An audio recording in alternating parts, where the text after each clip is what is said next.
بہت سے لوگ ایسے ہوں گے جو آج یہ بالکل نہیں جانتے ہوں گے کہ برِ صغیر کے عظیم گلوکارہ لتا منگیشکر، آشا بھوسلے، مینا، اوشا اور ہردے ناتھ کے والد پنڈت تھا۔ دادا صاحب پھالکے نے 1913 میں جب پہلی فلم راجا ہریش چند بنائی تو دینا ناتھ کی عمر اس وقت صرف 13 سال تھی۔ اپنی فنی صلاحیتوں کا بھرپور اظہار کیا اور اگلی منزل تک رسائی حاصل کرنے میں خوب سے خوب تر جستجو کی، محنت رنگ لائی اور ایک وقت ایسا آیا کہ تھیٹر، ڈرامہ، کلاسیکل موسیقی اور فلم میں ان کا نام احترام سے لیا جانے لگا۔ پنڈت دینا ناتھ انتہائی جاذب نظر، خوش لباس اور سریلے فنکار تھے۔ انہیں یہ ملکہ بھی حاصل تھی کہ فیمیل کی آواز بھی نکال سکتے تھے، یعنی دونوں آوازیں رکھتے تھے، میل بھی اور فیمیل بھی۔ عین شباب پر ہی وہ مراٹھی تھیٹر کے بہت بڑے سٹار بن گئے۔ دینا ناتھ شوبز کے ساتھ ساتھ گلی ڈنڈا کے بڑے ماہر کھلاڑی تھے اور کئی کھلاڑیوں کو شکست سے دوچار کر چکے تھے۔ دینا ناتھ کو سرنگی بجانے کی بھی ترغیب دی گئی، لیکن یہاں ان کے لیے ایک مسئلہ آڑیا گیا کہ وہ اپنے ناخن اپنے دانتوں سے ہر وقت چباتے رہتے، اس لیے سرنگی بجانے میں ان کو دقت پیش آئی، کیونکہ ناخن کے بغیر سرنگی تو بجائی نہیں جا سکتی۔ وہ ایک دور میں شراب اور شراب پینے والوں کو اچھا نہیں سمجھتے تھے، مگر ایک جگہ کام کرتے ہوئے شراب کی ایسی لت پڑ گئی کہ پھر اس سے چھٹکارا پانا ان کے لیے مشکل ہو گیا۔ اپنی اولاد کو دل سے کبھی اجازت نہیں دی کہ وہ موسیقی وغیرہ کی طرف آئیں۔ وہ سمجھتے تھے کہ یہ کٹھن راستہ ہے، اس لیے موسیقی سے دوری رہیں تو بہتر ہے۔ لیکن لتا منگیشکر اور آشا بھوسلے نے تو کمال کر دیا، جلد ہی دنیا کی توجہ اپنی جانب مبذول کرانے میں کامیاب ہو گئی اور برِ صغیر کی عظیم گلوکارہ قرار پائیں۔ دینا ناتھ کی والدہ کی بھی خواہش تھی کہ وہ بڑا ہو کر آرٹسٹ بنے۔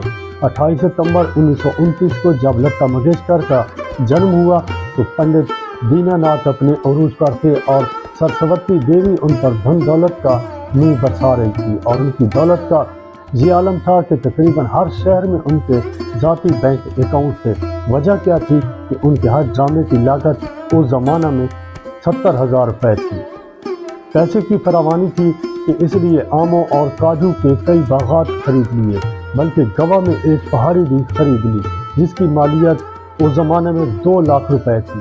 کہا جاتا ہے کہ ان کا خواب تھا کہ اگر وہ 50 سال زندہ رہے تو پورے کا پورا گوا خرید لیں گے، لیکن قدرت کو یہ منظور نہ ہوا اور 24 اپریل 1942 کو 41 برس کی عمر میں ان کا انتقال ہو گیا۔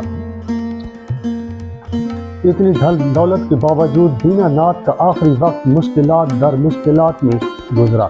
ان کا جب انتقال ہوا تو ان کی آخری رسومات کے لیے ان کی اولاد کے پاس صرف 75 روپے تھے، جن میں سے کچھ باقی بھی رکھنے تھے تاکہ گھر کا خرچ بھی چلایا جا سکے۔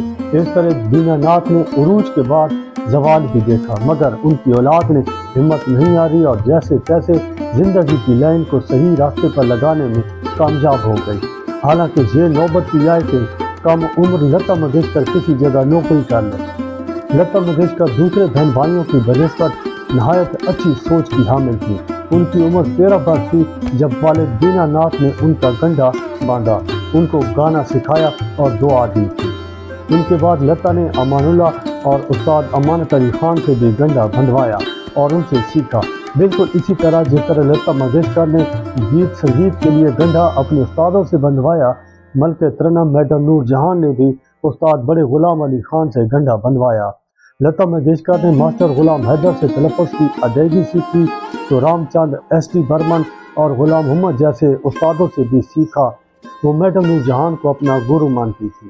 انہوں نے لکشمی کانت پیارے لال کے لکھے ہوئے گیت سب سے زیادہ گائے، جن کی تعداد 696 ہے، جو ایک ریکارڈ ہے۔ 92 برس کی عمر میں لتا کا انتقال 6 فروری 2022 کو ہوا۔ تو اس طرح یہ لتا منگیشکر خاندان اپنی نوعیت کا ایسا خاندان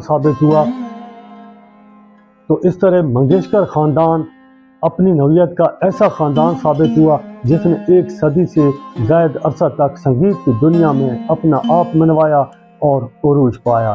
یقیناً جس کے پیچھے لتا منگیشکر کے والد پنڈت دینا ناتھ منگیشکر کا بہت بڑا ہاتھ ہے، جن کو کبھی بھی نہیں بھلایا جا سکے گا۔